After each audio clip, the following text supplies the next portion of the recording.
अजीज़ दोस्तों नमस्कार। अजीज़ दोस्तों, यूरोप के हालात के ऊपर कुछ कड़कती धड़कती चीज़ें हैं आपके सामने रखूँगा। छोटी सी खबर शेयर कर दूं कि मेक्सिको में भी इलेक्शन हुए और मेक्सिको में 130 मिलियन की आबादी है। दो मेन कैंडिडेट जो थी ना, दोनों महिलाएं थीं और यह है कि 37 कैंडिडेट मारे जा चुके थे इलेक्शन से पहले, जो कि इलेक्शन में खड़े हुए थे। बहरहाल कम्युनिस्ट पार्टी की ये जीती है। इनकी एक तरफ LGBTQ का झंडा लगा हुआ है, दूसरी तरफ मतलब communist left, totally left. Let's see क्या होता है मेक्सिको का। ग्लोबल लेफ्ट इकोसिस्टम इस वक्त स्ट्रॉन्ग होता जा रहा है। ब्राज़ील, मेक्सिको, अमेरिका में तो ऑलरेडी डेमोक्रेटिक है ही और कोई चांस नहीं कि वो ट्रंप को आने देंगे। इंग्लैंड में भी लेबर काफ़ी पोल्स के हिसाब से तो आगे जा रही है, क्योंकि जो राइट के जो पार्टियां हैं वो 3-4 हिस्सों में डिवाइडेड हैं।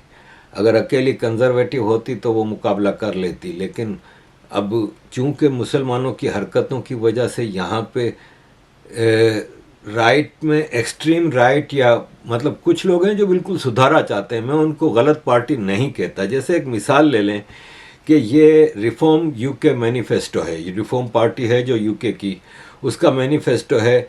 नाइजल फरज की पार्टी है ये, और चूंकि नाइजल फरज ने ये कहा कि मुसलमान ब्रिटिश वैल्यूज़ में कुछ शेयर नहीं करते, तो उस पे उनको बहुत ज़्यादा लताड़ा जा रहा है। जबकि अल जज़ीरा का पोल मौजूद है कि 40% मुसलमान यूके में जो रहते हैं 40% शरिया चाहते हैं।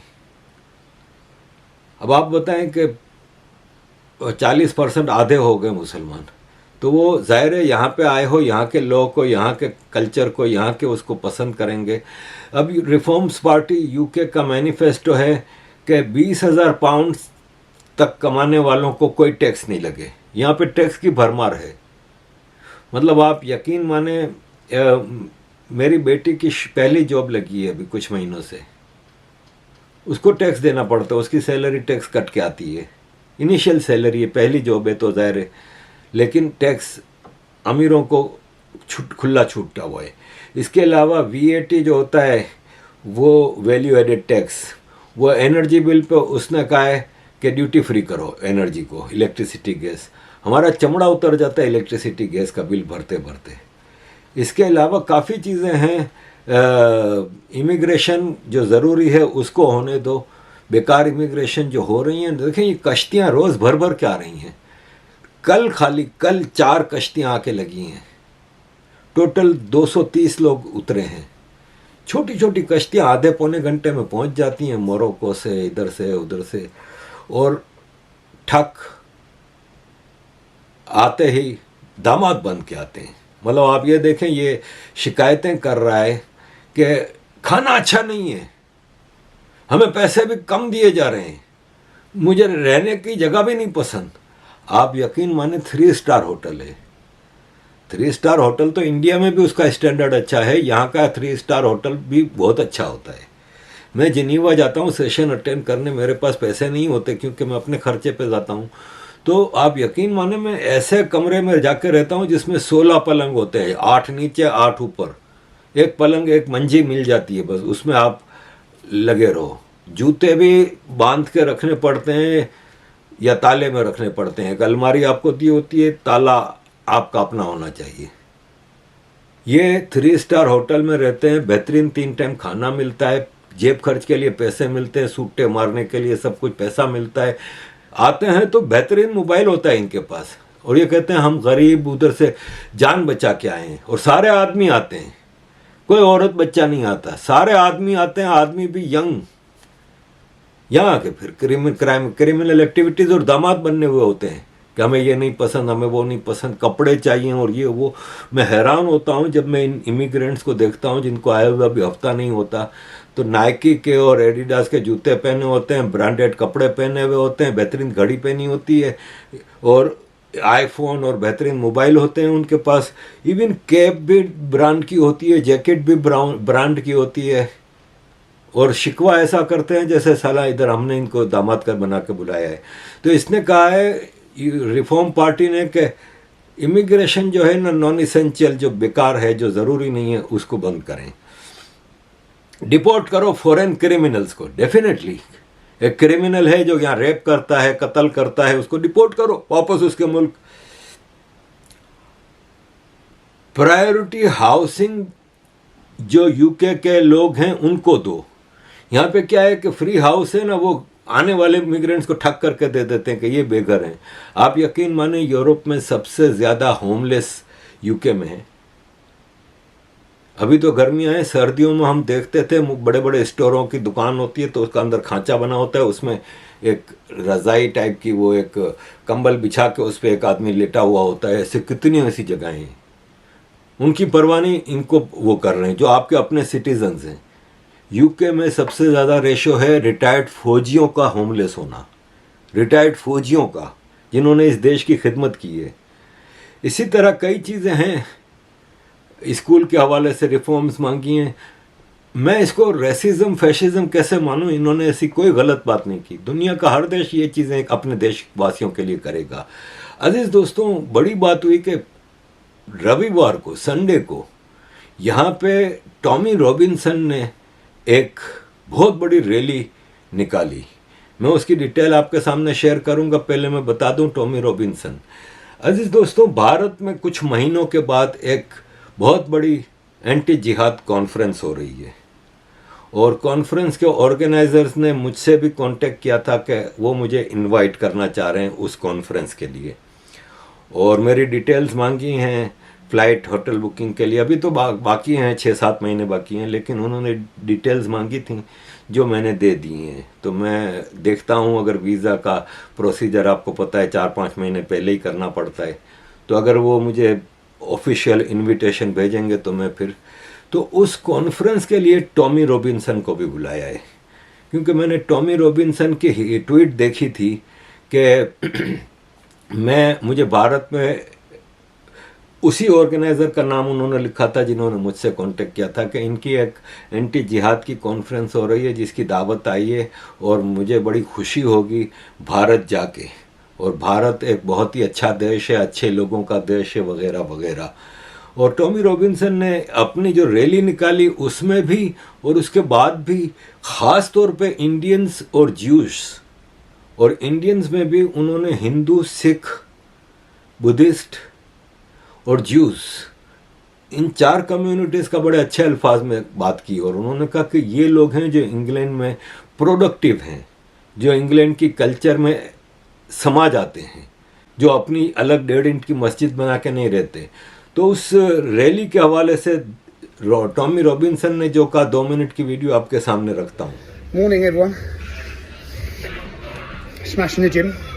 Now, just a quick to remind you, the reason we want you all to come to London tomorrow is not to fight or physically fight. It's actually so we don't need to fight. We're going to be pushed into a corner in this country where every man, unless we want our culture to disappear and our daughters to be targeted and raped across the country like they have been, we're going to be forced to fight. We ask you to come tomorrow not to do that. We're asking you to help us with a vision to build a movement. Muslims make up 7% of the UK, and this entire election is about them. It's about Gaza, because they have combined that 7%. In the towns and cities where they have communities, they're going to swing the vote. We need to get organised, yeah? We need you there in London. We need a show of force. We're going to have that. We're going to have massive numbers. My reminder again, please lads, yeah? Don't come. I'm not saying if you're provoked to come under attack, you can defend yourself, okay? I don't believe that's going to happen with the way we've worked with the police to police this, the way we've worked to where they are, you're not going to see them, the opposition, yeah? That's the hope, okay? Please, come with the right attitude. Do not come as a party or a piss-up, because this is for our country. It's far bigger than a day out at the football, yeah? This is far, far bigger, okay? Our culture's at risk, our country's at risk. We're in a race against time, okay? We can send a message to the establishment and to the world on June the 1st in London tomorrow. Let us deliver that message. Yeah, let our film. I've made a film about this. Let it deliver the message. If they look out and see that we are able to control our numbers, men have come from every town and city in the country. Yeah, if we can control them, not just control it, but bring that together as one movement with all of these different influencers, whatever you want to call them, activists with large followings, deciding to sit down, to challenge their narrative, to expose their narrative, to control the narrative, to control what the people hear. They've had that control. We're going to take it from them. Yeah, please, June 1st, get yourself there. I'm out of breath.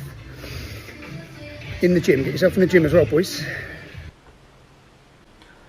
अजीज दोस्तों, जब ये rally निकल रही थी तो daily mail और यहाँ के जो मेले इकोसिस्टम है ना, बीबीसी वगैरह, गार्डियन, उन्होंने लिखा कि फुटबॉल के कुछ गुंडे रैली निकाल रहे हैं। कुछ गुंडे, आप यकीन माने कि पूरा सेंट्रल लंदन भर गया था, हजारों। एक एस्टिमेट, मतलब इन मेले इकोसिस्टम के अखबारों ने भी 10,000 से ज्यादा बताए थे, जबकि एक अंदाजा है कि 20 से 25,000 लोग जमा हुए थे। और ये नहीं है कि उसमें सिर्फ गोरे थे, मतलब आप ये देखें कि ये भी एफ्रो ओरिजिन की हैं, ये भी आई थी। इन्होंने फ्रंट पे टॉमी रॉबिन्सन की भी फोटो लगाई थी, बैक पे डोनाल्ड ट्रंप की लगाई थी। ये उम्मीद की किरणें हैं फ्यूचर के लिए। तो इतनी ज़बरदस्त रैली थी। इक्का दुक्का छोटे वाक़यात, जैसे कि ये बच्चे हैं छोटे, इन्होंने अल्लाह को गालियाँ निकाली।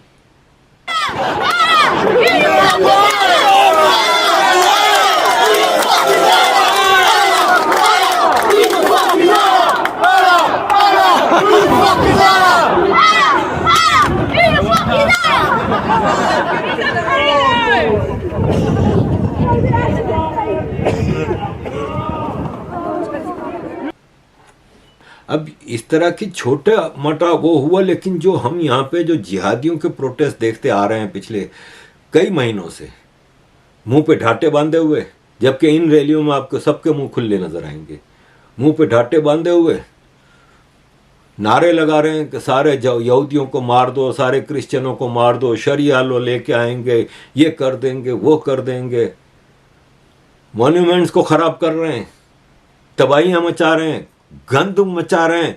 ये इतने हजारों लोगों की रैली खत्म हुई, सेंट्रल लंदन चमक रहा था, कहीं कोई कचरा नहीं, कहीं कुछ नहीं, क्योंकि इनका अपना देश है, उनको अपने देश की खपत है, फिक्र है, उसको अच्छा रखना चाहते हैं। वो फॉरेनर हैं, चाहे यहाँ पे तीसरी नस्ल चौथी नस्ल पैदा हुई है इन फॉरेनर्स की, लेकिन आज भी उनका चलन प्रो ब्रिटिश नहीं है।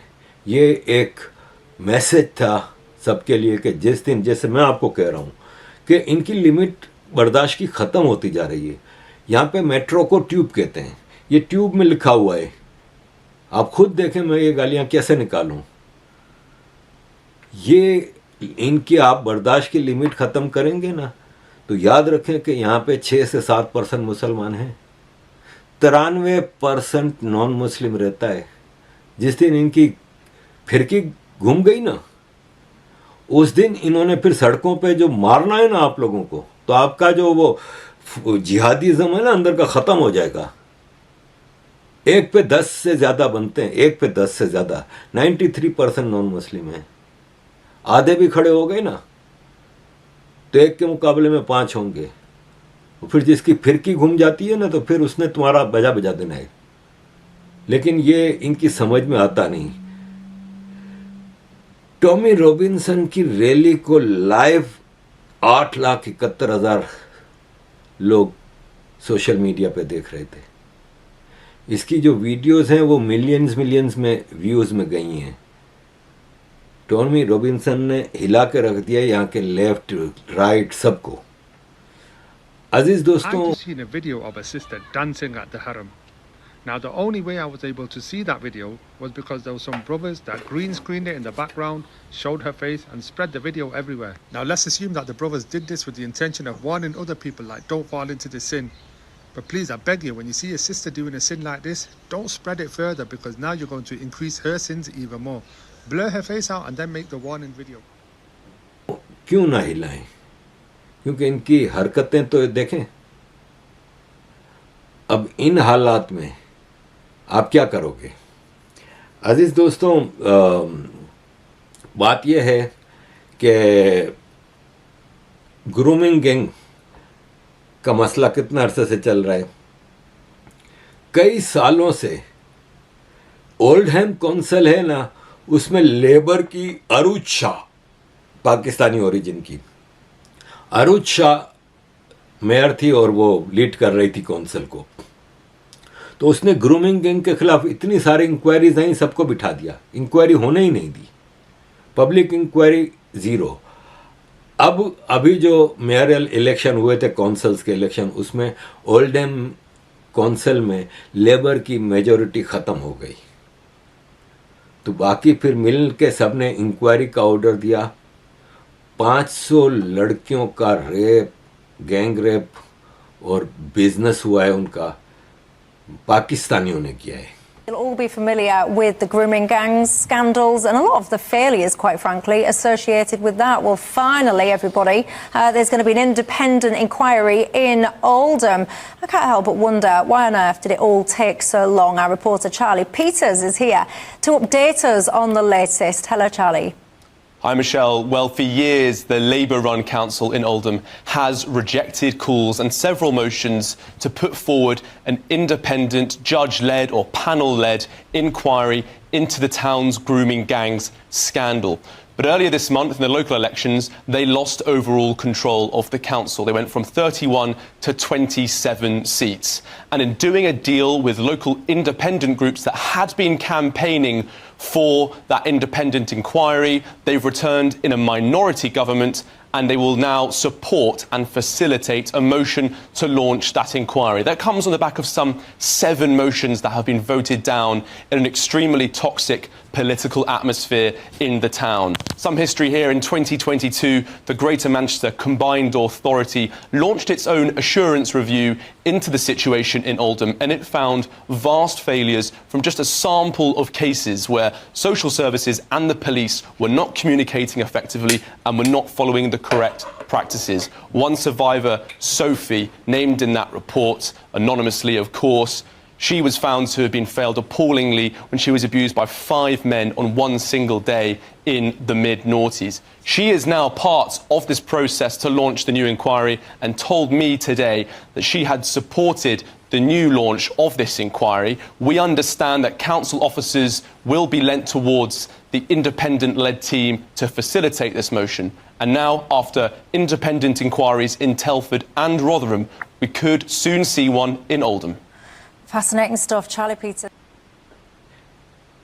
अजीज दोस्तों, इन हरकतों की वजह से हम जैसे लोग, मैं तो सनातनी हूँ, लेकिन नाम का क्या करूँ, आगे मोहम्मद लगा हुआ है, मोहम्मद आरिफ, जो भी देखता है वो क्या समझेगा। लेकिन ये है कि हम जैसे लोग जो कि इन कल्चर्स की रेस्पेक्ट करते हैं, ब्रिटिश वैल्यूज़ की रेस्पेक्ट करते हैं, हम कोई वो है नहीं जो जिहादिज़म, एक्सट्रीमिज़म, हमारी बला से यार, हम तो खुद मुसलमानों को क्रिटिसाइज़ करते हैं, गालियाँ नहीं देते हम, ठीक है, गालियाँ नहीं देते। मैं नहीं समझता कि ये एक मुनासिब तरीका है कि आप किसी भी धर्म के मानने वालों को, उसकी किताब को, उसके प्रॉफिट को आप गालियाँ दें।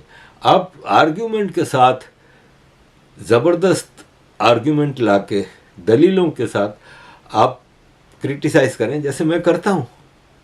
मैं आर्ग्यूमेंट्स लेके आता हूँ, मैं कोई कुरान जलाना और इसको गाली देना और उसको गाली देना ये मैं नहीं करता, लेकिन मैं आर्ग्यूमेंट्स के साथ बात करता हूँ। हालांकि फिर भी मुझे ख़तरे होते हैं, सारे मसले होते हैं।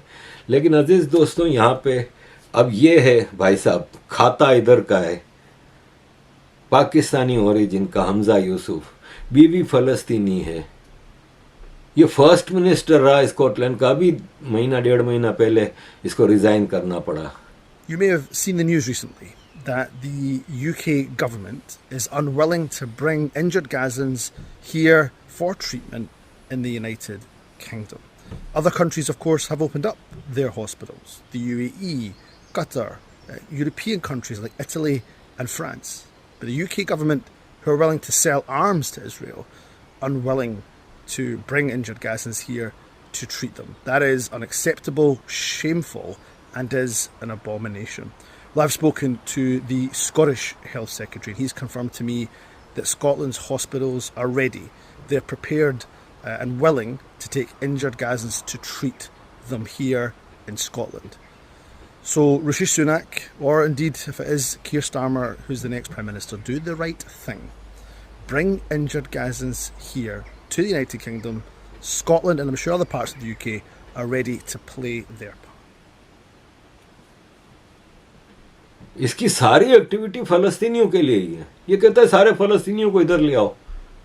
मिलियंस ऑफ फलस्तीनियों को इधर यूके में क्यों नहीं लेके आ जाते? अबे तुम यूके का सोचो, ये तुम्हारा मुल्क है कि फलस्तीन? अगर तुम्हें इतनी फलस्तीनियों की फिक्र है तो जाओ ना गजा में, फिर जाके गजा में लड़ो मिलके हमास के साथ, यहूदियों के साथ, इजराइल के साथ जाके लड़ो, जिहाद करो.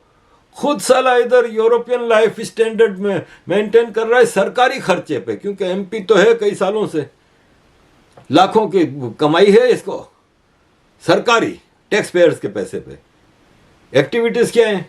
टोटल जिहादीस, हमास, फलस्तीन, मुस्लिम्स. 7% मुसलमान यूके के लिए, उनके लिए लड़ रही है. तो ऐसे लोगों ने बेड़ा गर्क किया हुआ है बाकी सबका. अजीज दोस्तों, thank you very much for all your support. Kindly keep supporting.